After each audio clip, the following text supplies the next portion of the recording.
Diabetes क्या है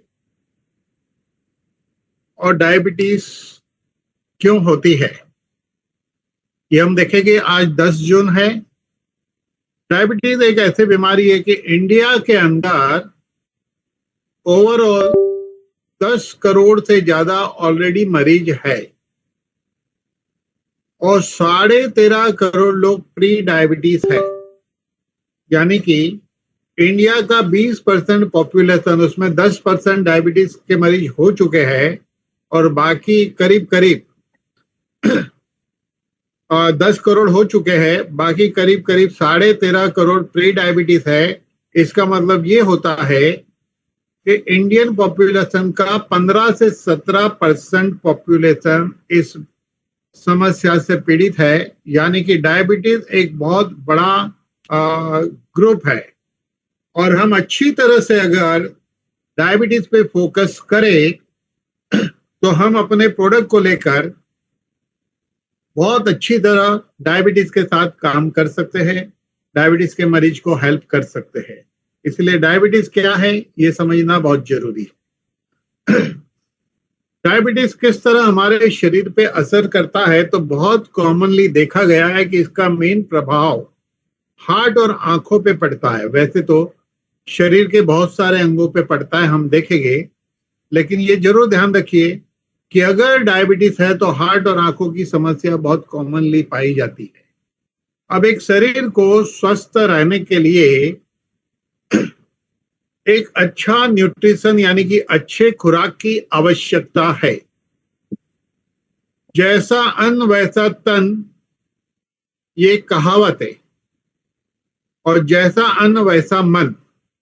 सात्विक भोजन लेंगे तो आदमी का शरीर स्वस्थ रहेगा, सात्विक भोजन रहेंगे तो मन भी स्वस्थ रहेगा। आप दो फोटोग्राफ देख सकते हैं। एक फोटोग्राफ में acidic food, fast food, packet food का दिया है, दूसरे में एक अच्छा खुराक का फोटो दिया गया है। जिस शरीर की हम बात कर रहे हैं इसका निर्माण हुआ है एटम से।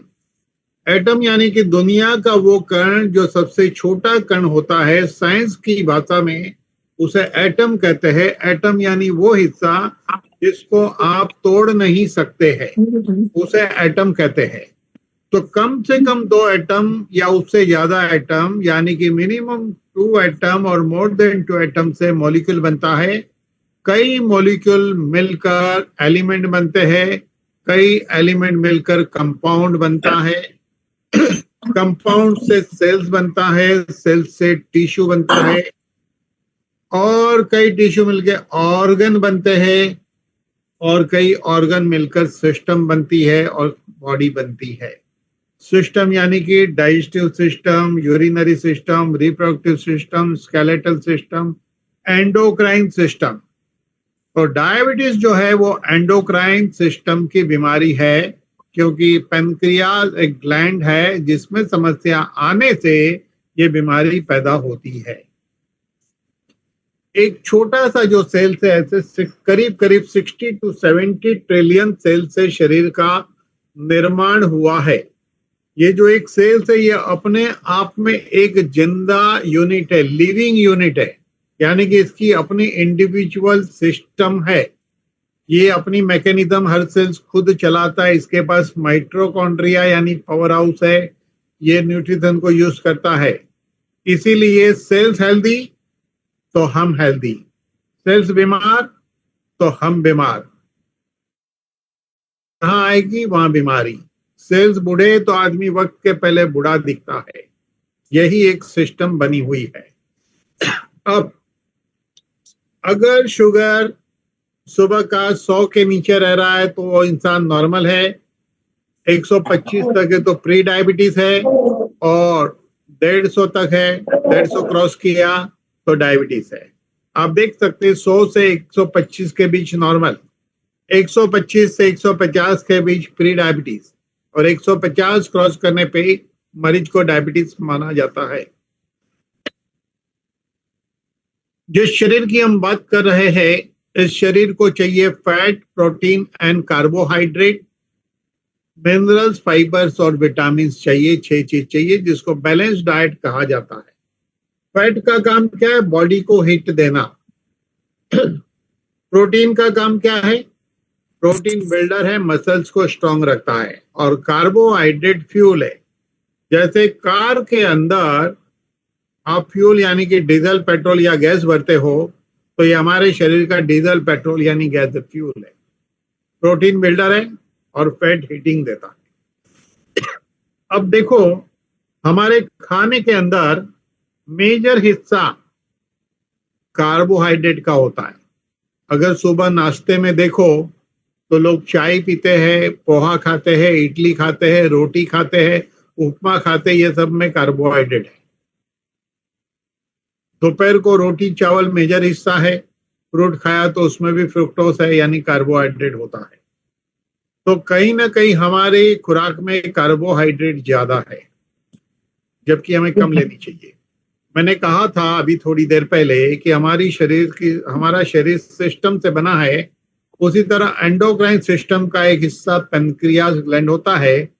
आप लेफ्ट साइड के फोटो में देख सकते हैं कि येलो कलर का दिया है, देखो जहां मैं एरो दिखा रहा हूँ, ये पेनक्रियास ग्लैंड है। इसका ये जो पोर्शन है इसको हेड कहते हैं, जहाँ एरो घूम रहा है, जहां से एंजाइम बनता है जो एंटासिड है। और ये टेल है जहां से इंसुलिन एंड ग्लूकागोन नाम का हार्मोन्स बनता है। अब ऐसा है कि इंसुलिन का काम क्या है? तो इंसुलिन एक चाबी है।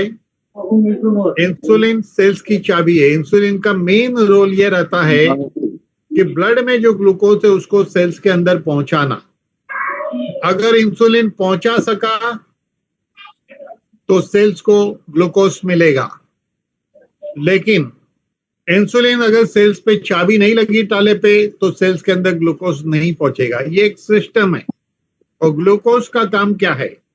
ग्लूकोज का काम है, हमारे सेल्स ग्लूकोज को यूज करके एनर्जी प्रोडक्शन करता है। कैसे करता है? इंसुलिन ग्लूकोज को बर्न करता है सेल्स के अंदर।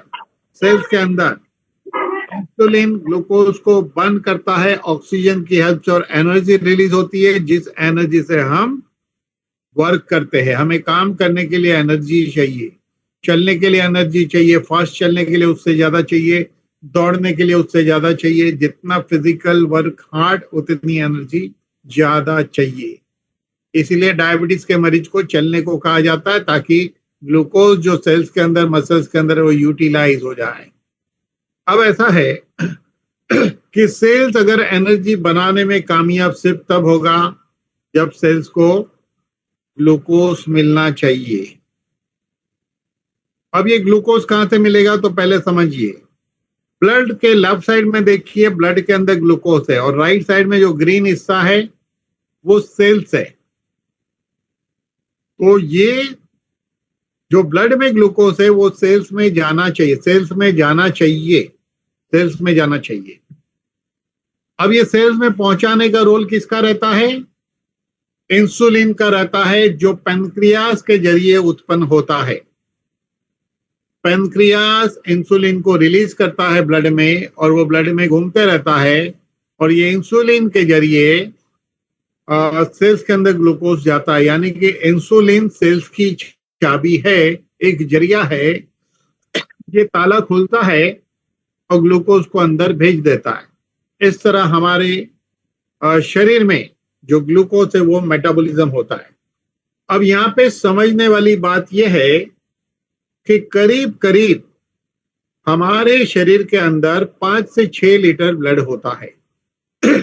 बात को समझिए, थोड़ी सी यहाँ पर ध्यान दीजिए कि 1 लीटर ब्लड में 1 ग्राम शुगर है, तो आपका शुगर काउंट आता है 100, यानी कि आपका शुगर रिपोर्ट आएगा नॉर्मल। लेकिन ये बढ़ जाएगा तो शुगर रिपोर्ट नॉर्मल नहीं आता है। अब बॉडी तो हरदम 1 लीटर में 1 ग्राम शुगर मेंटेन करता है, लेकिन जैसे ही आपने सुबह हैवी नाश्ता कर लिया, लोग नाश्ते को भी कभी कभी देखा है इतना खाते जैसे नाश्ता नहीं कर रहे, खाना खाने बैठे। जैसे ही खाना खा लिया तो ब्लड ग्लूकोज बढ़ जाता है, अब कितना खाया उसके ऊपर डिपेंड है, जितना ज्यादा खाया उतना ग्लूकोज ज्यादा बढ़ेगा, और जितना ग्लूकोज ज्यादा बढ़ेगा उतना ही इंसुलिन ज्यादा प्रोड्यूस होता है, क्योंकि ब्रेन कहता है ब्लड के अंदर पर लीटर 1 ग्राम मेंटेन करना है, और उससे ज्यादा है तो क्या करो भाई, जहां जहां पॉसिबल है पूरे बॉडी में इसको फैला दो, चारों तरफ फैला दो, और सेल्स में चला जाता है। ये ब्लड अपना शुगर मेंटेन करता है इसी तरह, और इसीलिए हमारा रिपोर्ट नॉर्मल आता है। फिर लोग क्या करते हैं, सुबह 8 बजे नाश्ता किया, 11 बजे फिर कुछ खा लेंगे, फिर 1-2 बजे खा लेंगे, फिर शाम को खा लेंगे, फिर 6-7 बजे खा लेंगे, फिर रात को खा लेंगे। ऐसा हमने देखा है, कई लोग दिन भर 6 से 7 बार खाते हैं। जब 6 से 7 बार खाएंगे तो बार बार ग्लूकोज बढ़ेगा, बार बार इंसुलिन प्रोड्यूस होगा, तो इंसुलिन क्या करेगा, ग्लूकोज को सेल्स की तरफ भेजेगा। जब सेल्स के अंदर फिजिकल एक्टिविटी हमारी कम है, यानी कि आमदनी ज्यादा है, खर्चा कम है, तो उसको कहते हैं बचत। तो ग्लूकोज रूपी आमदनी ज्यादा है और उसका खर्चा कम है, तो ग्लूकोज बच गया, तो क्या होता है, ये फैट में कन्वर्ट होना शुरू होता है। इसका कुछ हिस्सा लीवर में ग्लाइकोजन के रूप में जमा हो जाता है, कुछ हिस्सा आपकी फिजिकल एक्टिविटी के मुताबिक यूज हो जाता है। लेकिन उसके बावजूद अगर ग्लूकोज ज्यादा है तो वो फैट में कन्वर्ट होता है और इंसान मोटा होना शुरू होता है। जो लोग बार बार खाते हैं और ग्लूकोज जमा होता है, सबसे पहले उसका पेट बाहर निकलता है। आदमी का आकार प्रकार देख के समझ सकते हो कि पहले पेट बाहर निकलेगा, और ये प्रोसेस सालों साल चली तो डायबिटीज आना निश्चित है। डायबिटीज आना निश्चित है। आप समझिए बात को। अब हम नेक्स्ट स्टेप पे चलते हैं। अब क्या होता है कि जो इंसुलिन है वो ग्लूकोज को उठा के सेल्स में डालते रहता है और फैट बनते रहता है, पेट बाहर निकलता है, फिर धीरे धीरे चर्बी चारों तरफ फैलती है। तो इसीलिए हमें खाना किस लिए चाहिए, हमें खाना इसलिए चाहिए कि हमारे बॉडी को न्यूट्रिशन, एनर्जी वगैरह चाहिए। लेकिन हम करते क्या है, हम स्वाद को ध्यान में रखकर खाना ज्यादा ही खा लेते। जैसे एग्जाम्पल के तौर पे, अगर कोई शादी में गया, आम की सीजन चल रही है, शादी में आम रस है, तो 5, 7, 8 कटोरी खा जाते हैं। गुलाब जामुन है तो 10, 12 खा जाते हैं। लेकिन घर पे गुलाब जामुन लाया ही जाता है 10, 12, सब लोग मिलके 1, 1, 2, 2 खाते। तो मुझे समझ में नहीं आता शादी में क्यों 10 खा लेते। तो मैंने एक जन को पूछा, भाई ऐसा क्यों होता है? तो बोले नहीं, फ्री में मिलता है। मैंने कहा झूठ, फ्री में मिलता है इसलिए नहीं। इंसान का बेसिक कैरेक्टर डिस्ट्रक्टिव है। उसे अच्छा करना कम अच्छा लगता है, उसे बुरा करना ज्यादा अच्छा लगता है। क्योंकि सुबह जल्दी उठना अच्छी बात है, लेकिन लेट उठने का आनंद ही अलग है। एक्सरसाइज करना अच्छी बात है, लेकिन हम करते नहीं है, सलाह देते हैं। और इसीलिए हम चद्दर तान के सोए रहते हैं, और शरीर कुदरत ऐसे सिस्टम बनाती है, हम वही सारा काम करेंगे जिससे शरीर में खराबी आती है, और यही करने में हमें ज्यादा आनंद आता है। इसीलिए लोग एक्सरसाइज नहीं कर पाते, इसीलिए लोग ज्यादा खाते, इसीलिए लोग व्यवहार गलत करते, इसीलिए लोग बोलते गलत है। सारी सिस्टम गलत है। इंसान ने पहले सुधरना चाहिए। पहले तो एक्सरसाइज करो, खाने पे ध्यान दो, बार बार मत खाओ, क्वांटिटी में मत खाओ, पॉजिटिव सोचो, पॉजिटिव कार्य करो, तो जीवन डेफिनेटली बढ़िया बनता है। इसीलिए न्यूट्रिशन सप्लीमेंट का अपना रोल है। इसीलिए कहते हैं जैसा अन्न वैसा मन। मान लो एक आदमी बर्गर खा रहा है, पेप्सी ले रहा है, खूब नॉनवेज खा रहा है, खूब ये कर रहा है, तामसी कार ले रहा है, तो नेचुरली उसको गुस्सा आएगा, उसका व्यवहार ठीक नहीं, ये सब होगा। तो मैं कहूंगा वो खाना छोड़ तो नहीं सकता आदमी, लेकिन अच्छे सप्लीमेंट लेने से उसकी असर न्यूट्रलाइज होकर उसका खाना सात्विक रूप में कन्वर्ट होता है। इसीलिए सप्लीमेंट आपके फूड को सात्विक भी बनाता है, आपके बॉडी को सात्विक बनाने में भी हेल्प करता है। हमारे बॉडी की सिस्टम ऐसी है कि यहाँ पे एक साइकिल देख सकते हो कि इंसुलिन पेनक्रियास के जरिए प्रोड्यूस हुआ और वो बॉडी में जाता है, और शुगर पे काम करता है। और इसी तरह एक साइकिल चलती है, गए बार मैंने इसको समझाया था। तो इंसुलिन बॉडी सेल्स पे काम करके और हमारी सिस्टम को मेंटेन रखता है। लेकिन जब डायबिटीज हो जाएगा तो इसको मदर ऑफ ऑल डिसीज कहते हैं। सिर से लेकर पैर तक बात करें तो सबसे पहले इसकी असर ब्रेन पे होती है, याददाश्त कम हो सकती है, आंखों की रोशनी कम होती है, सुनना कम हो सकता है, फेशियल नर्व्स पे इफेक्ट हो सकती है, दांतों पे असर होती है इसकी। इसके अलावा ब्रीदिंग संबंधित समस्या, heart problem, kidney problem, liver problem, joint problem, बहुत सारी समस्या होती है। क्योंकि शुगर को, डायबिटीज को मदर ऑफ ऑल डिसीज कहते हैं। इसीलिए कहते हैं कि शुगर ओनली एक ऐसा तत्व है हमारे शरीर के अंदर, और इंसुलिन ऐसी चीज है, ये दोनों मिलकर हर सेल में कुछ न कुछ करते हैं। और जिस एरिया में ये गड़बड़ हो जाएगी इंसुलिन और ग्लूकोज का, वहां पे सेल्स खराब होने शुरू होते और बीमारियां शुरू होती है। और इसीलिए डायबिटीज वाले को बीमारी होने के चांसेस बहुत ज्यादा है कंपेयर टू नॉर्मल इंसान। अब डायबिटीज के लक्षण क्या है कि यूरिन ज्यादा आना, बार बार यूरिन आना, प्यास लगना, बार बार भूख लगना, सडन वेट लॉस होता है। सडनली वेट लॉस होता है तो लोग बड़े खुश होते हैं, अरे गए महीने में 5 किलो कम हो गया कुछ भी किए बिना, 2 महीने में 10 किलो कम हो गया, 2 महीने 15 किलो कम हो गया। अरे भाई, वो वेट लॉस नहीं है, आपके मसल डैमेज हुए हैं। वो एक्चुअली फैट लॉस नहीं है, वेट लॉस है, यानी कि मसल्स लॉस हुए, आपका शरीर कमजोर हो रहा है, ऑर्गन डैमेज हो सकते हैं। और डायबिटीज की साइड इफेक्ट में धुंधला दिखाई देना, हेडेक, थकान, हीलिंग नहीं होना, बॉडी में इचिंग होना, ये बहुत सारी समस्या डायबिटीज में होती है। ब्लाइंडनेस आना, किडनी फेल्यूर, जख्म हील नहीं होना, पैर काटने तक की नौबत आती है। तो ये सिम्टम ध्यान से एक बार रिपीट करता हूं, अगर बार बार किसी को यूरिन जाना पड़े, बार बार प्यास लगे, आपको, आपकी एपेटाइट चेंज होती है, कभी लगता है भूख लगी, कभी लगता है भूख नहीं लगी, थोड़ी देर में फिर खाते हो, ब्लड विजन, थकान, नींद नहीं आना, सडनली वेट कम होना, हेडेक होना, इसके अलावा स्किन इन्फेक्शन, स्लो हीलिंग,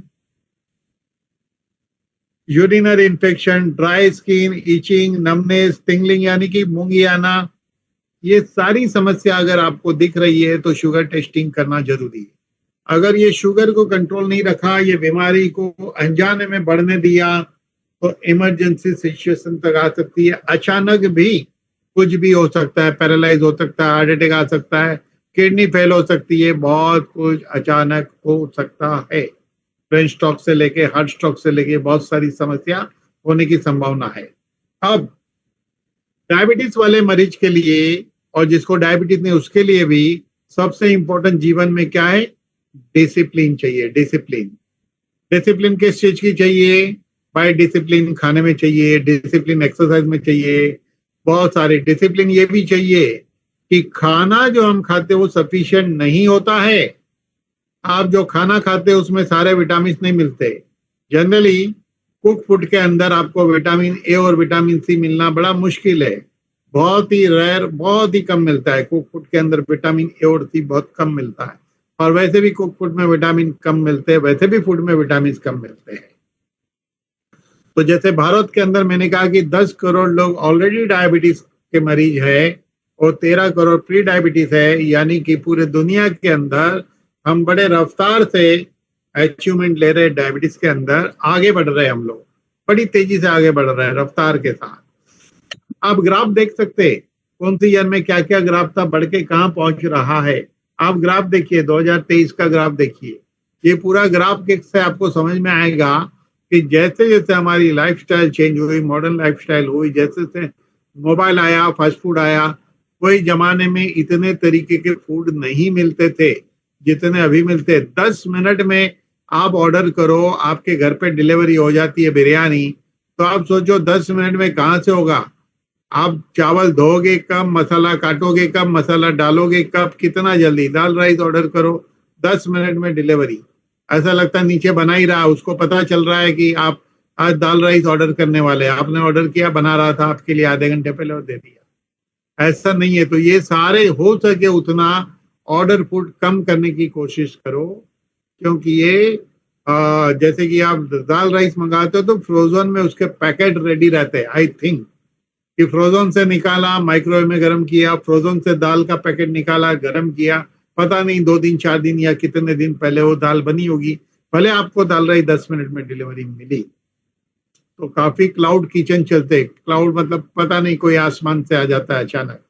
इसलिए कोई भी खाना जेन्युइन होटल से आपकी जानकारी हो वहीं से मंगाने की कोशिश करिए, आपकी सेहत के लिए अच्छा है। अब यहाँ पे देखेंगे हम लोग डायबिटीज चेकिंग के लिए एक चेकिंग को रिकमेंड किया जाता है, उसको HbA1c कहते हैं। सुबह खाली पेट चेक करना है भाई। अगर ये 5.6 के नीचे आया, 5.5 या 5.6 के नीचे आता है रिपोर्ट, जैसे 3.5, 2.5, 4.5, 5.6 या 5.5 के नीचे आता है तो आप नॉर्मल हो। ये 5.7 और 6.4 के बीच आता है तो प्री डायबिटीज है, और 6.7 को क्रॉस कर जाता है तो आप डायबिटीज के मरीज बन चुके हो, समझो। ये चेकिंग आप भी करा सकते हो। ये चेकिंग के लिए शुगर होना जरूरी नहीं, क्योंकि कभी कराओगे तब तो पता चलेगा ना शुगर है। इसलिए हर किसी ने एक उम्र के बाद ऐसी चेकिंग करवानी चाहिए। इसके अलावा जो चेकिंग होती है जिसको ब्लड ग्लूकोज टेस्ट कहते हैं, इसमें आप देखो एक लिखा है फास्टिंग। फास्टिंग के नीचे पढ़ो, देखो नॉर्मल रेंज क्या दी है। नॉर्मल रेंज दी है 80 से 100 के बीच है सुबह, तो आपका ठीक है। इसके अलावा 101 से 125 है तो आप प्री डायबिटीज है, और उसको क्रॉस कर दिया तो डायबिटीज। आफ्टर ईटिंग, खाना खाने के तुरंत बाद, खाना खाते ही चेक किया एक 10-15 मिनट बाद, इसका मतलब खाना खाने के तुरंत थोड़ी देर बाद शुगर आपका हाई होता है, ब्लड में इंसुलिन आएगा। जितना शुगर हाई होगा इंसुलिन आएगा। तो 170 से 200 है तो नॉर्मल, 190 से 230 है तो प्री डायबिटीज, और 230 से 300 है खाना खाने के तुरंत बाद, तो हम कहेंगे डायबिटीज का मरीज है। अब खाना खाने के 2 घंटे बाद, 2 घंटे बाद क्यों कहते हैं? एक्चुअली हमारे स्टमक, खाना जो आप खाते हैं वो फूड पाइप के जरिए स्टमक में जाता है, वह ग्राइंडिंग, मिक्सिंग, चर्निंग होकर खाने की प्रोसेस चलती है। सारी प्रोसेस होती है 2.25 घंटे की। एग्जैक्टली 2 घंटा नहीं, मैं तो कहूंगा 2.25-2.5 घंटे के बाद चेकिंग करानी चाहिए। और वो चेकिंग खाना खाने के 2.25 घंटे बाद अगर वो 120 से 140 आता है तो आपको शुगर नहीं है, वो 140 से 160 आता है तो आप प्री डायबिटीज है, यानी कि फ्यूचर में बहुत जल्दी थोड़े से समय में डायबिटीज होने वाला है। और ये 200 को क्रॉस कर जाता है तो आप डायबिटीज के मरीज हो। ये दूसरा टेस्टिंग। लेकिन एक डायबिटीज का तीसरा टेस्टिंग भी है। ये तीनों टेस्टिंग को समझ लीजिए, क्योंकि ये समझे बिना आप शुगर को जिंदगी में कभी नहीं समझ पाएंगे। तीसरे चेकिंग जो है उसका रेंज 2.6 से 6 के बीच आना चाहिए। ये चेकिंग का रेंज क्या है? 2.6 से 6 के बीच आना चाहिए। अगर 6 को क्रॉस कर गया तो डायबिटीज है। अब इस चेकिंग का नाम क्या है? मैंने स्क्रीन पे जानबूझकर नहीं लिखा है, चलिए मैं बोलता हूं, आप सुन लीजिए, लिख लीजिए। इसको कहते हैं सीरम इंसुलिन टेस्ट। सुबह खाली पेट करना है सीरम इंसुलिन टेस्ट। कैसे लिखोगे? SR स्पेस करके इंसुलिन लिखो। ये चेकिंग भी कराना जरूरी है। अक्सर मैंने देखा है लोग HbA1c कराते हैं, लोग ब्लड ग्लूकोज चेकिंग कराते हैं, लेकिन ये कोई नहीं कराता है, लेकिन ये कराना जरूरी है। अब तीनों टेस्टिंग के मीनिंग क्या है? एक्चुअल डायबिटीज को डिसाइड करने में ये 3 पैरामीटर का बड़ा रोल है। अगर ये टेस्टिंग किसी की नॉर्मल आई, अब ध्यान दीजिए मेरी बात पे, हो सकता है कि बहुत सारे डायबिटीज के मरीज का सीरम इंसुलिन 2.6 और 6 के बीच आएगा, लेकिन ब्लड ग्लूकोज हाई है, HbA1c हाई है, तो वो डायबिटीज का मरीज नहीं है। आप समझिए, वो शुगर का मरीज नहीं है। वो समझ रहे हो मेरी बात को, मैं क्या कह रहा हूं? अगर किसी का सीरम इंसुलिन रिपोर्ट नॉर्मल आया तो हो सकता है उसका HbA1c ज्यादा हो सकता है उसका ग्लूकोज भी ज्यादा हो। और सेकेंड ऑप्शन कि सीरम इंसुलिन भी नॉर्मल है, ग्लूकोज भी नॉर्मल है, ऐसा भी आता है। तो ये चेकिंग सबसे ज्यादा इंपॉर्टेंट डायबिटीज में है। मैं कहूंगा नॉर्मल इंसान भी इसको चेक करे तो समझ में आएगा कि आप भविष्य में डायबिटीज के शिकार होने वाले हैं। तो डायबिटीज में ये चेकिंग बहुत इंपॉर्टेंट रोल प्ले करती है। अब इसी तीनों चेकिंग के आधार पे हम डायबिटीज को समझेंगे। तो एक डायबिटीज का प्रकार है, उसको टाइप 1 डायबिटीज कहते हैं। ये टाइप 1 डायबिटीज के अंदर पैनक्रियास ग्लैंड इंसुलिन बनाती ही नहीं है। ये शुगर जो है ये टाइप 1 डायबिटीज जिसमें इंसुलिन बनता नहीं है, ये जनरली बच्चों में पाया जाता है। ये जनरली बच्चों में पैदाइश नहीं रहता है। जब बच्चा पैदा हो जाता है बाद में उसके अंदर उसकी एक इम्यून सिस्टम होती है। हर इंसान के बॉडी में, हमारे बॉडी में एक इम्यून सिस्टम है। ये इम्यून सिस्टम का काम क्या है? वायरस बैक्टीरिया को पहचान के उसको किल करना, उसको पहचान के किल करना। लेकिन जब ये इम्यून सिस्टम के अंदर मिसमैनेजमेंट क्रिएट होता है, कंफ्यूजन पैदा होता है, तो वो अपने ही बॉडी के सेल्स को जो है वो दूसरा समझकर मारना शुरू करते कि बॉडी का हिस्सा नहीं है। तो हमारी इम्यून सिस्टम जब हाइपर हो गई, उसके अंदर मिसमैनेजमेंट हो गया, मिसअंडरस्टैंडिंग हो गई, तो बॉडी के यूजफुल सेल्स पैनक्रियाज के बीटा सेल्स को मार देगा, डिस्ट्रॉय कर देगा। और इसी तरह बच्चों के अंदर बचपन में ये प्रोसेस ऑटो इम्यूनिटी कहते हैं इसको, जिसकी वजह से डायबिटीज पैदा हुआ।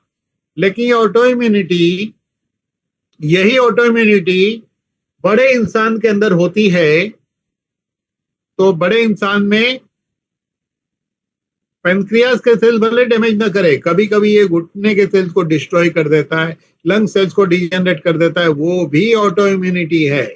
और बड़ों के अंदर भी ये पैनक्रियास के बीटा सेल्स को डैमेज करके टाइप 1 में उसको कन्वर्ट कर सकता है। तो जो बच्चों के अंदर या बड़ों के अंदर अगर टाइप 1 डायबिटीज है, यानी इंसुलिन बन ही नहीं रहा है, कैसे पता चलेगा? जो मैंने तीसरी टेस्ट कही थी सीरम इंसुलिन, वो चेकिंग करनी है। उस चेकिंग में पता चलेगा इंसुलिन बन ही नहीं रहा है। इसका मतलब क्या हुआ? उस मरीज को आप टाइप 1 में रखेंगे। लेकिन ब्लड शुगर टेस्ट पे नहीं जाएंगे हम। इसका पैरामीटर ऐसे केस में सीरम इंसुलिन भी उसका नहीं बन रहा है और उसका HbA1c भी ज्यादा है और उसका ग्लूकोज लेवल भी ज्यादा, ऐसा पाया जाएगा। ऐसे मरीज को कोई उपाय नहीं है इंसुलिन के इंजेक्शन के अलावा, उसे इंसुलिन ही लेना पड़ेगा। जैसे वो इंसुलिन लेगा तो क्या होगा? ब्लड में ग्लूकोज तो था, इंसुलिन नहीं आ रहा था, इंसुलिन आ गया। इंसुलिन आ गया तो आर्टिफिशियल है, वो सेल्स को चाबी लग जाएगी, सेल्स का दरवाजा खुलेगा, सेल्स में ग्लूकोज जाएगा और इंसान का शरीर ग्लूकोज को यूज करेगा और इस तरह उसका ग्लूकोज कंट्रोल में आता है। नो डाउट ऐसे मरीज को भी एक्स्ट्रा शुगर नहीं खानी है। जितने भी डायबिटीज के मरीज है उसको प्रोटीन बेस खाना ज्यादा खाना चाहिए। नंबर 1 प्रोटीन बेस, यानी कि रोटी, चावल, शक्कर कम खाए। प्रोटीन बेस मतलब मूंग, चने, स्प्राउटेड, सलाद, ये सब ज्यादा खाना चाहिए। दूसरी इंपॉर्टेंट चीज, डायबिटीज का मरीज है तो उसको खाने की क्वांटिटी ज्यादा नहीं खानी चाहिए, ओवर ईटिंग नहीं करना है। और लोगों के अंदर एक गलत फहमी है कि डायबिटीज के मरीज को हर 2 घंटे में खाना चाहिए। नहीं भाई, हर 2 घंटे में नहीं खाना है, क्योंकि इंसुलिन बन नहीं रहा है। जैसे ही खाओगे बॉडी के अंदर चेंज आएगा, इंसुलिन की डिमांड क्रिएट होती है, तो इंसुलिन के इंजेक्शन ज्यादा लेने पड़ेंगे। किसी भी इंसान ने अपने जीवन में 4 बार ही खाना चाहिए और कम क्वांटिटी में खाना चाहिए, भले वो डायबिटीज का मरीज हो और या तो वो नॉर्मल इंसान हो। ज्यादा खाना अच्छा नहीं है, ज्यादा क्वांटिटी नहीं खाना है, 4 बार खाइए। बीच में कोई एक्सेप्शनल केस है तो कुछ भी जरा सा एक मुट्ठी चना भी खा सकते। चना एक्चुअली प्रोटीन है, आप चने का डब्बा लेकर घूमिए हमेशा, बहुत बढ़िया रहेगा। तो टाइप 1 मैंने आपको समझाया और बच्चों में पाया जाता है। जनरली 5% डायबिटीज के जितने मरीज है उसमें से 5% मरीज टाइप 1 के पाए गए हैं, ज्यादा नहीं होते हैं ये इसके। और इंसुलिन दिन में 2-3 बार लेना पड़ेगा, क्योंकि दिन में ज्यादा बार नहीं खाना है इंसुलिन, नहीं तो ज्यादा लेना पड़ेगा। तो आप समझ गए। अब होता क्या है समझिए बात में, कि आपने खाना खाया, लेफ्ट साइड में देखिए ब्लड के अंदर ग्लूकोज बढ़ा, राइट साइड में बॉडी के सेल्स है, ग्लूकोज का इंडिकेटर बता, देखो क्रॉस हो गया। अब ये बीच में जो चौकड़ी मारी है वो इंसुलिन है, आ ही नहीं रहा है। जब ये आ ही नहीं रहा है, जब ये आ ही नहीं रहा है, कैसे बताओ मेरे, हाँ, जब ये आ नहीं रहा है, ये आ नहीं रहा है जो बीच में इंसुलिन, तो ब्लड का ग्लूकोज जो है वो जाएगा नहीं, सेल्स के अंदर नहीं जाएगा। तो क्या करना पड़ेगा, इंसुलिन के इंजेक्शन ही लेने पड़ेंगे। इसमें दुनिया के कोई भी दवाई काम नहीं आती टाइप 1 के अंदर। अब हम बात करेंगे टाइप 2 डायबिटीज। टाइप 2 डायबिटीज दो कैटेगरी में डिवाइड होती है। थोड़ी सी बात को ध्यान से समझिए, थोड़ी सी हटके लेटेस्ट बातें बताने वाला हूं मैं, थोड़ी सी हटकर और लेटेस्ट बातें बताने वाला हूं मैं यहां पर आपको। What is type 2 diabetes? ये टाइप 2 डायबिटीज में पेनक्रियास जो है, दो तरीके से पेनक्रियास की अवस्था होती है। एक वो अवस्था है टाइप 2 में कि इंसुलिन ज्यादा बन रहा है। ज्यादा कैसे बनेगा? सुबह में खाना खाया हैवी, नाश्ता हैवी किया, ग्लूकोज आया हैवी क्वांटिटी में, तो पेनक्रियास ने इंसुलिन बनाया हैवी। दोपहर फिर तुरंत खाया, फिर खाया, बार बार खाना खा रहा है, क्वांटिटी में खा रहा है, खाने की लालच ज्यादा है, तो बार बार इंसुलिन बन रहा है और फैट बढ़े जा रहा है। लेकिन शुगर कब दिखता है ऐसे केस में? यही कहानी समझनी है, इस केस को समझते हैं हम। तो देखिए क्या होता है यहाँ पे, ध्यान दीजिएगा। खाना खाया क्वांटिटी में, ग्लूकोज का स्टॉक आया भारी मात्रा में, फिर खाया भारी मात्रा में, फिर खाया भारी मात्रा, फिर खाया भारी मात्रा, यानी कि जब जब खाओगे भारी मात्रा में तब तब इंसुलिन बनेगा। ग्लूकोज बढ़ा इंसुलिन आएगा, ग्लूकोज बढ़ा इंसुलिन आएगा। अब होता क्या है, इंसुलिन देखो बीच में जो ये इंसुलिन है, ये जो बीच में दिख रहा है ना, ये इंसुलिन है। ये इंसुलिन क्या करता है, ऐसे ग्लूकोज को उठाता है सेल्स में डालता है, ग्लूकोज को उठाता है सेल्स में डालता है। फिर आप देखिए राइट साइड में कि ग्लूकोज ग्लूकोज ग्लूकोज ग्लूकोज, यानी कि सेल्स पूरा स्टॉक से भर चुका है, सेल्स के अंदर ग्लूकोज भर चुका है। अब सेल्स बोलता है भाई मेरे पास ग्लूकोज रखने की जगह नहीं है, मुझे अब नहीं चाहिए। वो क्या करता है, यहाँ देखिए एक दरवाजा क्रिएट करता है, एक डोर बनाता है, एक वॉल बना देता है। देखो मेरा एरो देखो मूवमेंट कर रहा है, ये वॉल बनाता है और बोलता है नहीं चाहिए। अच्छा, इंसुलिन क्या बोलता है, नहीं कैसे चाहिए, तुम कैसे नहीं लोगे, हम तो तुमको देंगे। तो इंसुलिन का हैवी स्टॉक मिलके स्टॉक को जबरदस्ती सेल्स में फिर डाल देता है, फिर सेल्स में जबरदस्ती डाल देता है दरवाजा तोड़कर। सेल्स बोलता है नहीं चाहिए, फिर सेल्स को आता है गुस्सा, वो एक लोहे का दरवाजा बना देता है। जब लोहे का दरवाजा बना दिया सेल्स ने, तो अब ग्लूकोज जो है ब्लड में है, उस ग्लूकोज को इंसुलिन सेल्स में डालने वाला। अब इसका मतलब ब्लड के अंदर ग्लूकोज भी है, इंसुलिन भी है, ग्लूकोज भी है, इंसुलिन भी है। अब मरीज जाएगा चेक कराने ब्लड ग्लूकोज, तो क्या आएगा, भाई ग्लूकोज लेवल हाई है, आप डायबिटीज के मरीज हो। अब जाएगा मरीज HbA1c चेक कराने। What is HbA1c? कि आपके ब्लड सेल्स के ऊपर किस तरह ग्लूकोज चिपका है, उसको HbA1c कहते हैं। तो HbA1c भी हाई आएगा और डिक्लेयर कर दिया जाएगा आप डायबिटीज के मरीज हो। लेकिन सवाल यहाँ पे खड़ा होता है, यहीं पे बिग क्वेश्चन है कि ऐसा आदमी अगर वो सीरम इंसुलिन चेक करे तो सीरम इंसुलिन उसका आएगा नॉर्मल, और सीरम इंसुलिन नॉर्मल है, इसका मतलब है कि ये एक्चुअल डायबिटीज का मरीज नहीं है। ऐसा मरीज के अंदर जिसने HbA1c किया ज्यादा आया, जिसने ग्लूकोज किया ज्यादा आया, लेकिन उसका इंसुलिन रिपोर्ट, इंसुलिन भी हो सकता है ज्यादा आएगा, इसका मतलब ये एक्चुअल मरीज डायबिटीज का नहीं है। ऐसे केस में उसको खाना प्रोटीन बेच दीजिए, क्वांटिटी कम खाए, दिन में 4 बार खाए, प्लस कुछ प्रोडक्ट जो मैं रिकमेंड करूंगा आपको आगे बताऊंगा, वो लेने से मैं यहां तक कहूंगा कि पेशेंट अगर ईमानदार है, सिस्टम एंड डिसिप्लिन को फॉलो करता है, तो ऐसे मरीज की दवाइयां भी छूटने की संभावना बन सकती है। डिसिप्लिन, डेडिकेशन और विल पावर सबसे इंपॉर्टेंट रोल प्ले करता है। तो ये केस समझ में आया आपको? चलिए मैं थोड़ा सा इसको और क्लियर कर देता हूँ डायबिटीज के। तो टाइप 2 में इंसुलिन ज्यादा बन रहा है, इंसुलिन रेजिस्टेंस हो गया, यानी कि इंसुलिन अब ग्लूकोज को सेल्स में डाल नहीं पा रहा है। लेकिन यहाँ पे एक बड़ी चीज आती है, आपको बता दूं, जो इंसुलिन रेसिस्टेंट बन चुका है, यानी इंसुलिन भी ज्यादा है, HbA1c भी ज्यादा है, ग्लूकोज भी ज्यादा है, ऐसे मरीज को ब्रेन की बीमारी की समस्या का खतरा बढ़ जाता है। क्यों बढ़ जाता है, ये बात यहाँ समझनी बहुत जरूरी है।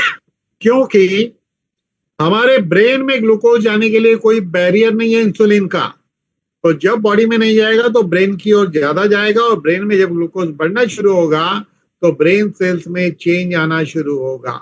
इसलिए ऐसे मरीज को याददाश्त का कम होना, कंफ्यूजन होना, पार्किंसन होने के चांस, ब्रेन संबंधित बीमारी के चांस, पैरालाइज के चांस, ऐसे चांसेस बढ़ जाते हैं।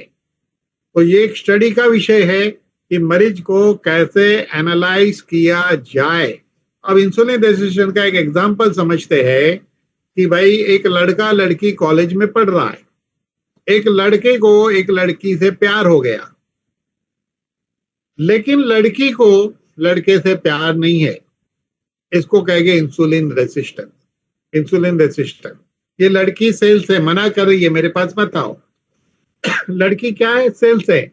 वो कहती नहीं भाई मेरे को प्यार ब्यार की मोहब्बत की कोई जरूरत नहीं है, मैं अपने जीवन में ऐसे ही खुश हूँ, मुझे करियर बनाना है, मुझे पढ़ाई करनी है, मैं अच्छी पोजीशन पे जाके एक अच्छा लड़का ढूंढूंगी। अभी तो भाई तुम भी पढ़ रहे हो, हम भी पढ़ रहे, तुम्हारा क्या भरोसा, तुम जीवन में क्या बनोगे, कमा पाओगे नहीं कमा पाओगे, सक्सेस होगे नहीं सक्सेस होगे, मैं अभी क्यों डिसाइड करूं, इसलिए अभी रुक जाओ, अभी रुक जाओ, अभी रुक जाओ। ये सिचुएशन है, इसको कहते हैं वन साइडेड लव। ये मैंने एक एग्जांपल बताया इंसुलिन रेजिस्टेंस का। चलिए अब वापिस लौटते हैं, एक बार फिर से एक बार लौटते हैं। अब ऐसा है कि डायबिटीज का हमने टाइप 1 देखा जिसमें इंसुलिन नहीं बनता है, टाइप 2 देखा जिसके अंदर इंसुलिन भी बन रहा है, ग्लूकोज भी हाई है, HbA1c भी हाई है। लेकिन एक तीसरी अवस्था है। इस तीसरी अवस्था में क्या होता है कि पेनक्रियास के बीटा सेल्स कुछ हिस्से उसके मर चुके हैं। तो जैसे आपने खाना खाया, ग्लूकोज बढ़ गया, इंसुलिन भी आया, लेकिन इंसुलिन उतना नहीं आया जितना चाहिए, तो इंसुलिन काफी लो पाया जाएगा ऐसे केस में इंसुलिन चेकिंग में। HbA1c ज्यादा मिलेगा, HbA1c ज्यादा मिलेगा, ग्लूकोज ज्यादा मिलेगा, लेकिन इंसुलिन क्वांटिटी वेरी लो मिलेगी, यानी कि इंसुलिन कम पड़ रहा है। तो ऐसे केस में अगर शुगर अगर 300 के अंदर है तो उसका गोली खाने से काम चलता है, 300 से ज्यादा है इसका मतलब इंसुलिन बहुत कम बन रहा है, उसे भी डॉक्टर लोग इंसुलिन देते हैं। अब एक और चीज है, प्रेगनेंसी के दौरान भी हार्मोनल चेंज की वजह से टाइमिंग ग्लूकोज बढ़ जाता है, ग्लूकोज बढ़ जाता है। ऐसी अवस्था में उस प्रेग्नेंट महिला ने अपने डॉक्टर को कंसल्ट करके प्रोटीन बेस्ड डाइट बढ़ाना चाहिए, उसे मीठा और खट्टा कम खाना चाहिए। अब ये सब्जेक्ट अलग है तो इस पे हम ज्यादा नहीं घुसेंगे। तो चलिए, मैंने टाइप 1 के बारे में क्या बताया कि टाइप 1 के अंदर इंसुलिन बनता ही नहीं है, तो बाहर से इंसुलिन लेना पड़ता है, और इंसुलिन का डोज बार बार डिसाइड नहीं हो पाता है कितना यूनिट लेना है। तो इससे होता क्या है कि मसल्स जो है ग्लूकोज नहीं यूटिलाइज करने की वजह से मसल सेल जो है मरने लगते हैं, मसल्स वीक होना शुरू होता है, पूरा शरीर जो है उस पर उसका प्रभाव गिरता है टाइप 1 के अंदर। अब टाइप 2 की बात करें कि टाइप 2 जैसे मैंने कहा कि एक के अंदर तो इंसुलिन बनाया जा रहा है और ग्लूकोज भी हाई है और HbA1c भी हाई है। दूसरा केस हमने क्या देखा, दूसरा केस ये देखा कि पेनक्रियाज इंसुलिन कम बना रहा है, HbA1c ज्यादा है, ग्लूकोज भी ज्यादा है, ये हमने देखा। तो अब हम देखेंगे इसके अंदर कि अगर इंसुलिन भी ज्यादा बन रहा है, HbA1c भी ज्यादा है, ग्लूकोज भी ज्यादा है, तो पेट बढ़ना शुरू होता है, वेट बढ़ना शुरू होता है। तो हम देखेंगे सबसे बेस्ट रिजल्ट कहाँ आएगा कि भाई सीरम इंसुलिन भी नॉर्मल है, HbA1c ज्यादा है, ग्लूकोज ज्यादा है, तो एक्चुअली ये डायबिटीज के मरीज नहीं, ये लाइफस्टाइल से चेंज होगा। तो ज्यादातर मरीज जितने भी डायबिटीज के उसी कैटेगरी में बैठते हैं। तो आप डायबिटीज के मरीज को कहिए कि खाने की क्वांटिटी कम खाए, प्रोटीन बेस्ड खाना बढ़ाए, आप अपनी दवाई रेगुलर लेते रहे और सीरम इंसुलिन चेक करे, HbA1c चेक करे, glucose time to time check करे। और माई वेदिस की एक डायबिटीज की किट है, डायबिटिक केयर करके एक पूरी किट मिलती है। ये किट के अंदर दो चीज होती है, एक तो एक बॉटल होती है लिक्विड की। ये लिक्विड दवाई जो है, लिक्विड जो प्रोडक्ट है आयुर्वेदिक हर्ब लिक्विड, ये 2 महीना चलता है। और इसके अंदर इस पैकेज के अंदर 2 बॉटल आती है, एक बॉटल 1 महीना चलती है, दूसरी बॉटल दूसरा महीना चलती है, तो 2 महीने के लिए 2 बॉटल और लिक्विड 2 महीने के लिए 1 बॉटल।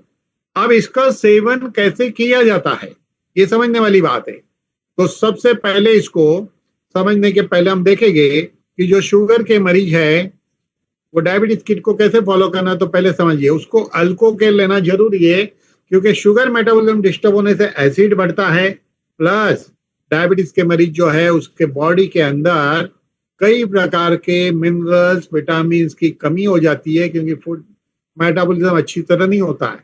तो इस अल्कोकेल के अंदर vitamin A, B, C, D, E, K सारे विटामिन मिलने शुरू होते हैं। इसके अंदर कई प्रकार के मिनरल्स भी है। तो जो शुगर का मरीज है उसने सुबह खाली पेट एक अल्कोकेल लेना है। उसके बाद उसको ये जीवन जो प्राश है, जीवन प्राश है जो है, ये प्राश क्या है? इस प्राश के अंदर 43 जड़ी बूटी के माइक्रो क्लस्टरिंग मॉलिक्यूल है। 43 जड़ी बूटी एक शरीर को हेल्दी रहने के लिए अकॉर्डिंग टू आयुर्वेदिक शास्त्र चाहिए। लेकिन देखा ये गया है कि डॉक्टर लोग हार्ट के मरीज को अर्जुन रिकमेंड करते, किडनी वाले को गोखरू, ब्रेन वाले को ब्राह्मी, इस तरह रिकमेंड किया जाता है। लेकिन अकॉर्डिंग टू आयुर्वेद शास्त्र एक अच्छे आदमी को 43 जड़ी बूटी चाहिए, और वो रॉ फॉर्म में आप खाएंगे तो दिन भर उल्टी जैसा होगा। एक एग्जाम्पल से समझिए कि एक आदमी जब एक एप्पल खाता है तो एप्पल पचता है और बॉडी उसको पचा लेके उसमें से मॉलिक्यूल निकाल लेती है जो बॉडी के लिए उपयोगी है।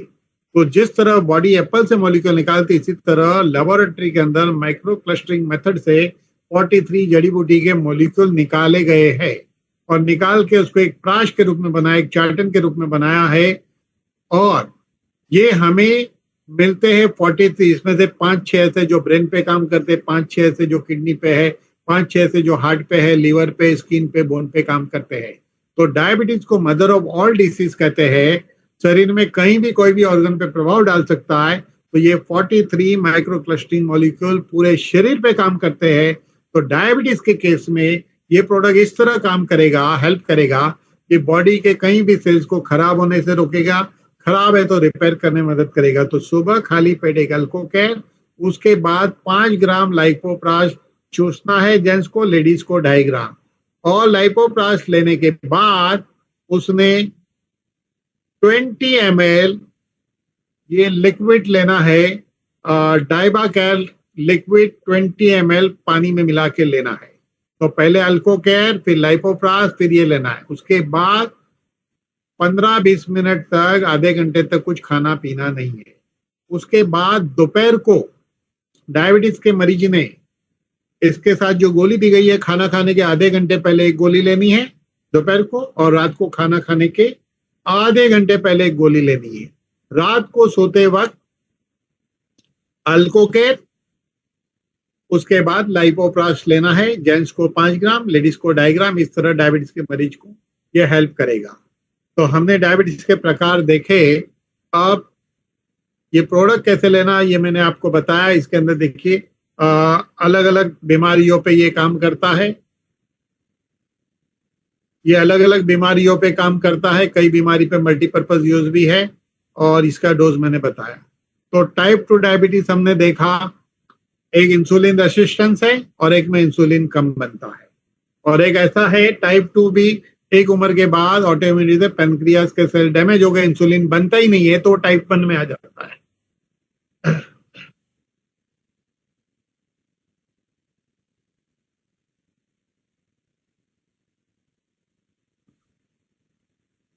हाँ, अगर इंसान ओवरवेट है तो भी ओवरवेट की वजह से भी शुगर होने के चांसेस है, क्योंकि ओवरवेट हो ही इसी ले रहा है कि ग्लूकोज फैट में कन्वर्ट हो रहा है, फैट में, जब फैट में कन्वर्ट होना रुक जाएगा तो डेफिनेटली वो डायबिटीज में कन्वर्ट हो जाएगा। तो इसलिए डायबिटीज के मरीज ने अपनी केयर करने के लिए खाने पे ध्यान दे, एक्सरसाइज करे, टाइम टू टाइम मॉनिटरिंग करे, डॉक्टर को कंसल्ट करे, अपने प्रोडक्ट ले और डायबिटीज पे स्टडी करते रहे। अब डायबिटीज को इंसान प्रिवेंट कर सकता है, उससे बच भी सकता है, तो डेली उसको चलना चाहिए।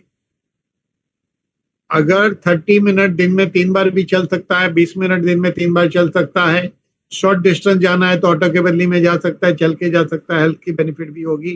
तो वॉकिंग करना या डिफरेंट टाइप की बॉडी मूवमेंट की एक्सरसाइज भी बहुत हेल्प करेगी, क्योंकि मसल्स मूवमेंट से मसल में ग्लूकोज यूटिलाइज होगा तो रेसिस्टेंस जो है उसमें हेल्प मिलती है, तो ताकि वो दरवाजा खुलेगा, ग्लूकोज को अलाउ किया जाएगा।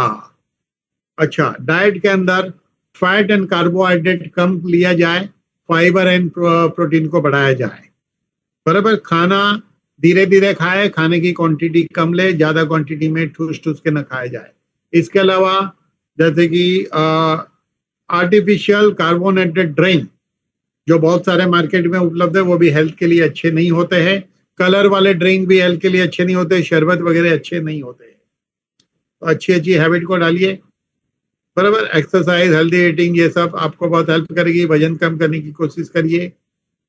और स्क्रीन टाइम, दिन भर स्क्रीन पे लगे रहेंगे तो डेफिनेटली आप बैठे ज्यादा रहते हो, इसीलिए क्या करो, चलते चलते भी स्क्रीन देखना अच्छी बात है, मूवमेंट में बॉडी रहनी चाहिए। और रेगुलरली डायबिटीज को चेक करते रहिए। तो ये थोड़ी सी बात मैंने डायबिटीज पे आपको बताई है। अब आप कोई सवाल पूछना चाहे तो मुझे आप सवाल पूछ सकते हैं। मेरी तरफ से डायबिटीज का एक प्रेजेंटेशन शॉर्ट में कंप्लीट हुआ। एक्चुअली ये डायबिटीज की ट्रेनिंग 4-5 घंटे की ट्रेनिंग होती है, जिसमें और भी बहुत सारी चीज जो है मैं आपको सिखा सकता हूँ डिटेल में, और बॉडी मैकेनिज्म पे कि डायबिटीज को आप डायबिटीज में समझो। एक आदमी ब्लड प्रेशर का है तो भी डायबिटीज का ही मरीज है, क्योंकि जब ब्लड में ग्लूकोज बढ़ जाएगा तो इंसुलिन क्या करता है, आर्टरी के वॉल पे डाल देता है, ठूस ठूस के भर देता है, तो आर्टरी की इलास्टिसिटी कम होती है। इलास्टिसिटी कम होने की वजह से डायबिटीज, मतलब शुगर की वजह से इलास्टिसिटी कम हुई और हाई बीपी हो गया। भले आपका HbA1c नॉर्मल आ रहा है, शुगर नॉर्मल आ रहा है, सीरम इंसुलिन नॉर्मल आ रहा है, लेकिन हुआ है रेस्पॉन्सिबल तो भाई शुगर ही है। तो अगर जिस तरह डायबिटीज को मदर ऑफ ऑल डिसीज कहेंगे, तो हम शुगर को मदर ऑफ ऑल डिसीज कहेंगे। शुगर कोई भी बीमारी पैदा कर सकता है, हो सके तो बिना शुगर वाली चीजें लेनी शुरू करो। देखो, चाय दिन में कई बार पीते, तो चाय में शुगर छोड़ दोगे तो बहुत अच्छी बात है, क्योंकि मिठाई रोज नहीं खाता, मिठाई रोज नहीं खाता कोई, तो ध्यान दीजिए बातों पर। Thank you. विशाल भाई। यस सर, बहुत Yes. बढ़िया सर, बहुत बढ़िया, इतनी प्यारी इन्फॉर्मेशन